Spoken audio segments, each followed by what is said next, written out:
Alright guys, Epic fucking Slayers here, and in today's video I'm going to be showcasing my hunting M44 Deadeye build that I'm currently using in PvP and just showing you how I think the best way to build this set is. If you enjoy this video and my content, then please help support my channel by dropping a like on this video and subscribing if you're new. If we can do 150 likes, that would be absolutely amazing, and let's get into the build.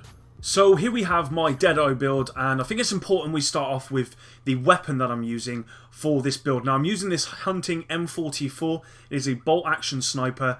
Now I realise you could use a more fast firing like an SVD or a MK version for example, but I really like the M44 for its amazing base damage. Now this has 160k with my firearms at 7991. In last stand that would actually increase due to everything being maxed. You're looking at around 165k damage.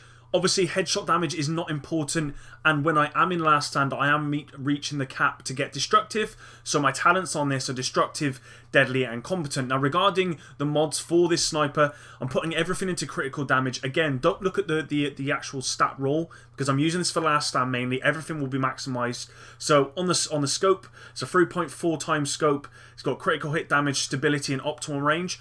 Optimal range is important due to the drop off, and you are going to be using this at range, and of course you are going to want critical hit damage because with Deadeye every shot whilst you're zooming is a crit.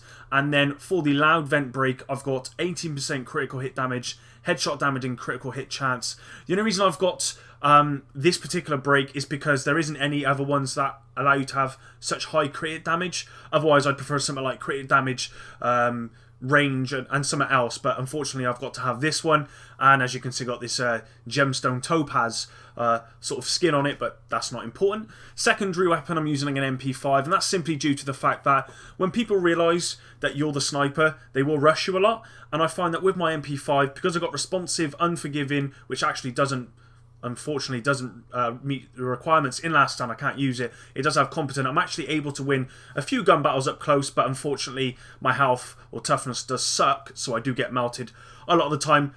Ultimately this set is to be used at range, so let's not forget that. Now moving on to the actual gear. So for me, the chest piece, I'm running Reckless. Again, it's really important. I'm just trying to get as much DPS as possible so that if I can one-tap someone, awesome, which I can do with this set, but most of the time it is two-tapping. So Reckless with health, enemy armor damage and ammo capacity. Enemy armor damage is important because although it's minimal, if you've got it on enough pieces it actually is really, really good. And saying that, I don't have it on this build, but if you can get purple firearm mods with enemy armor damage, you're going to get an extra like 20% enemy armor damage off 5 mods, which again will increase your DPS. And unfortunately, again, I don't have those at the moment, but I wish I could. At the moment I am just running standard firearms with health mods because I am finding that if my health's too low I am getting insta fucking melted, which I don't like. I really don't like that, and you know, unfortunately that can't be helped sometimes. Moving on to the mask, again I've rolled enemy armor damage on this, burn resistance, and it's rolled into firearms. Everything is really rolled into firearms on this set. I am trying to maximize my DPS as much as fucking possible. Burn resistance again can be okay, 15% ain't going to do much, but if you are getting burnt out it does help. Moving on to the knee pads, I've rolled health. It's got stamina. I do need some stamina, guys, unfortunately. This isn't complete glass cannon, but it's almost there.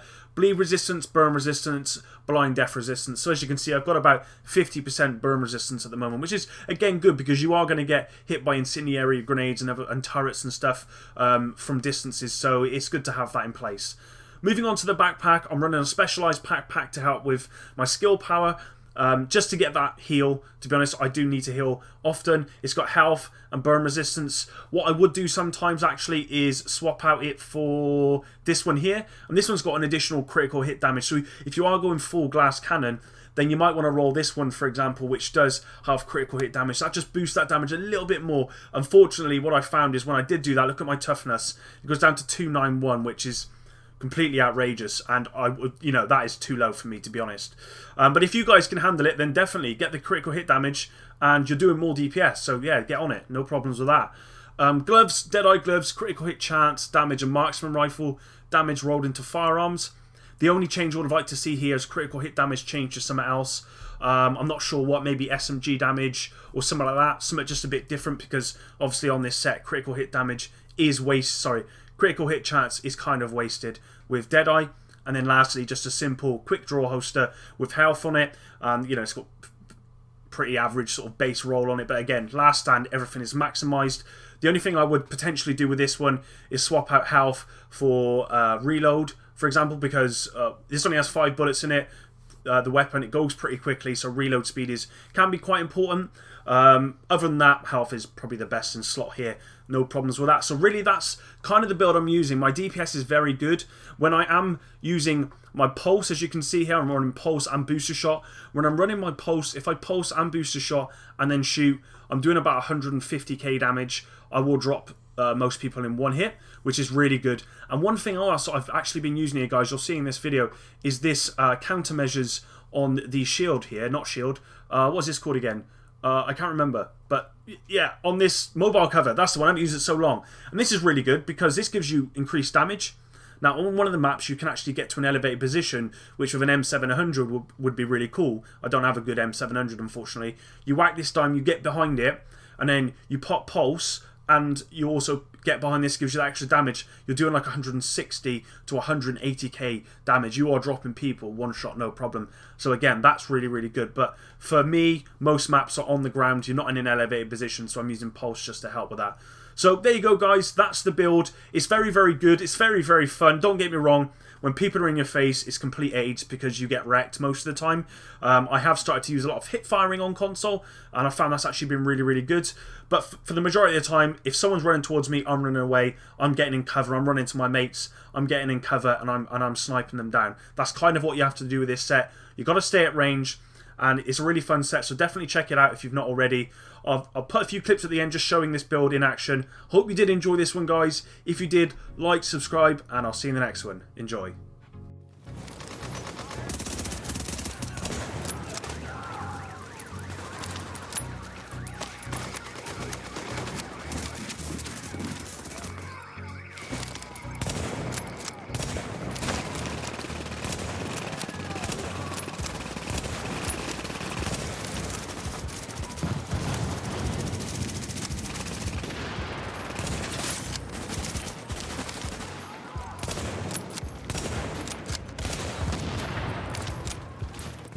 Fortification in Alpha.